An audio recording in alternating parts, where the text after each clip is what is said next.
How's it going, Blamers? This is Blame It on Mel, wishing you all a very happy Thanksgiving. The one day a year when the turkey isn't the only thing getting roasted. But before you pass the stuffing, say grace, or pretend that you like someone's dry-ass turkey, let's talk about what really matters this holiday: protecting your peace, shrinking that guest list, and only letting people sit at your table who don't secretly hope that you trip on your way to get some gravy. Because let's be honest, some of y'all are feeding people who wouldn't offer you a napkin if you were bleeding out on the kitchen floor. They gossip, they judge, they whisper. Your table is your territory. Your peace, it's your protection. Your energy, that's your currency. And the pumpkin pies, yeah, that's for members only. Let me tell you something I learned the hard way. The people who tear you down are never doing better than you. Not once, not ever. It's always the bored ones, the insecure ones, the ones who hate the reflection and hope that you'll shrink so that they feel better about themselves. The ones stuck in unhappy marriages with miserable lives just because divorce sounds a little bit too expensive. Like, Susan, don't project your unhappiness onto me just because your husband hasn't complimented you since your wedding, which was also probably the last time that you actually gave him a blowjob. Today, we're talking about closing your circle because some of you, you're letting people sit front row in your life who are preying on your downfall. This episode might piss a few blamers off, and that's exactly who needs to hear it. This year, we're doing assigned seating. This holiday season, I'm closing my circle and my guest list. Can we talk about how good that feels? There was a moment when I realized my circle wasn't a circle at all. It was a bunch of people on a free trial. Everyone wanted access, but nobody wanted to actually subscribe. I knew it was time to tighten up when I saw people clap louder for my failures than for my wins. Like, why are you smiling so hard when my life is falling apart? Because it's going to fall apart. We're human and shit happens. We make mistakes. This isn't Black Friday. There's no giant sale here because I'm going through a shit time. It happens. We all go through shit times. And when I finally level up, girl, some people looked at me like I told them that their favorite child was ugly. Like I offended them because I wanted more out of my life. Some people love you more when you're the struggling friend.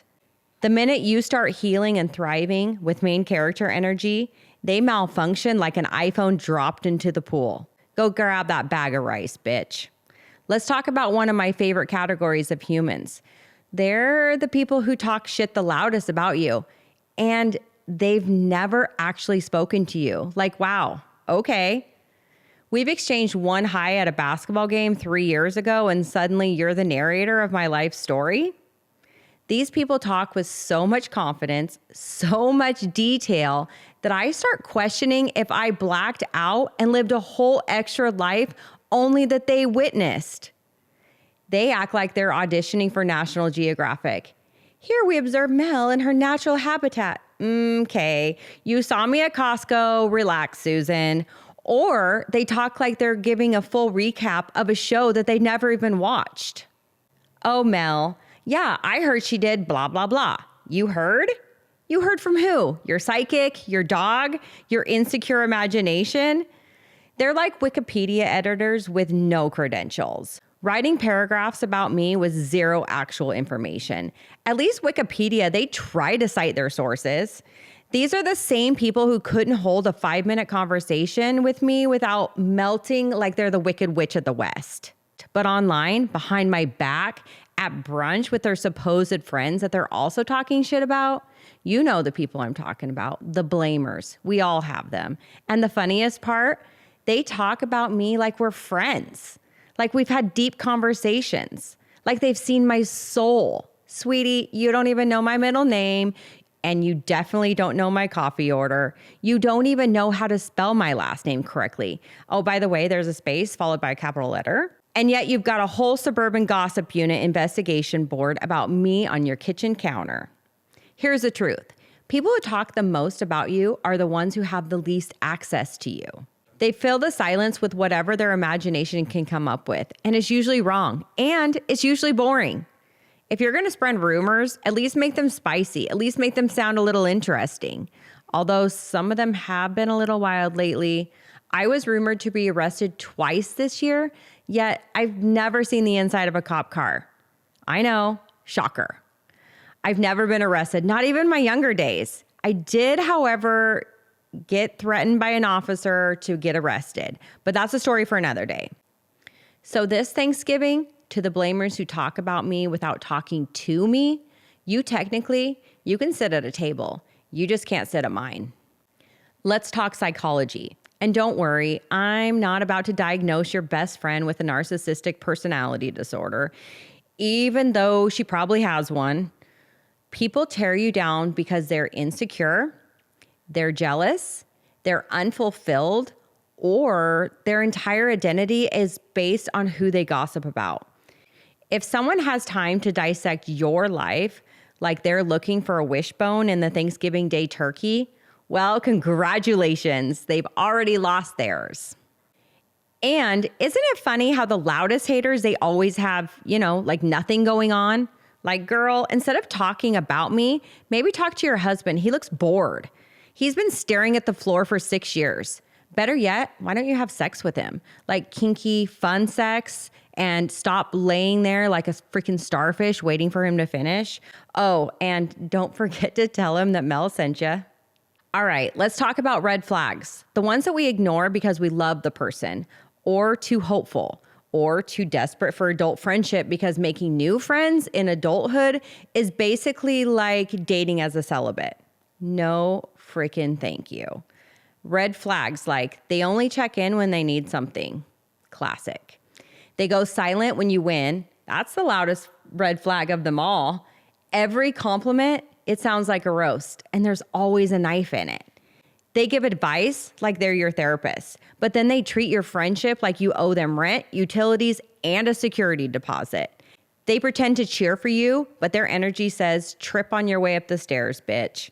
They talk about everyone, even their ride or dies. So if you think that you're not being talked about, don't flatter yourself. You're not special.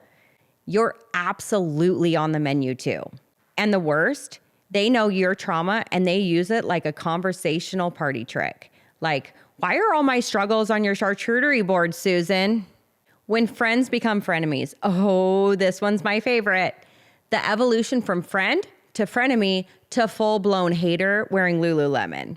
It starts slowly, like the little things, a weird comment here, a backhanded compliment there, and then suddenly she's freaking copying you.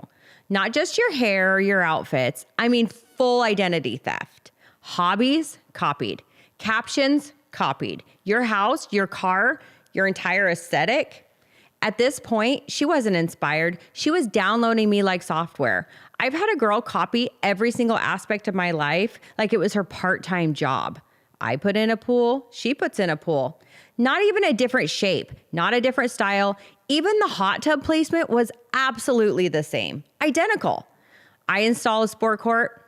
You guessed it. She also suddenly has a sport court. Shocker. I build a second home. She builds a second home that looks like mine went through a copy machine. Same countertops, same flooring, same exterior, the whole thing. Even the kids were confused. They were like, didn't we already see this house at your house? Yeah. And the boat? Oh, she copied the boat too. I literally had to replace it and keep it off of social media because she treats my feed like it's a freaking catalog. At this point, all I'm asking is just find one original idea, just one. Her creativity, it's on empty. She's not even trying to have her own life. She's waiting for me to post mine for that side character energy.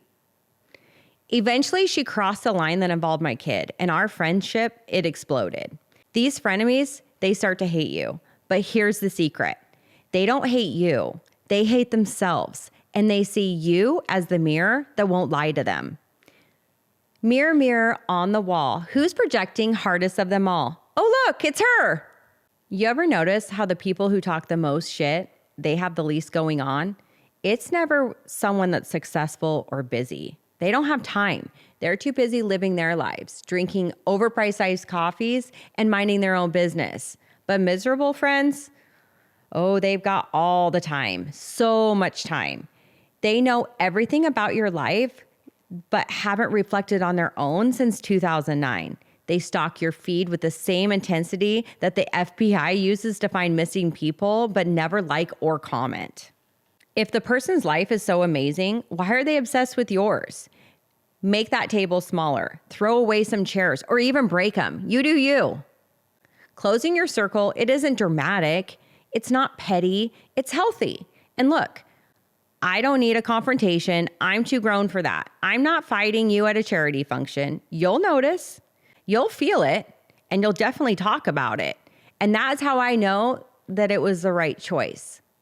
So here's my Thanksgiving message. Stop feeding people who wouldn't even hand you a fork. They'd rather throw it at you anyways. This holiday season, choose peace over pressure. Choose boundaries over chaos. Choose quality over quantity. Choose people who clap when you win, not the ones who look like they're solving a math equation when you tell them good news. And remember, if someone gets uncomfortable when you protect your peace, they were never meant to sit at your table anyways.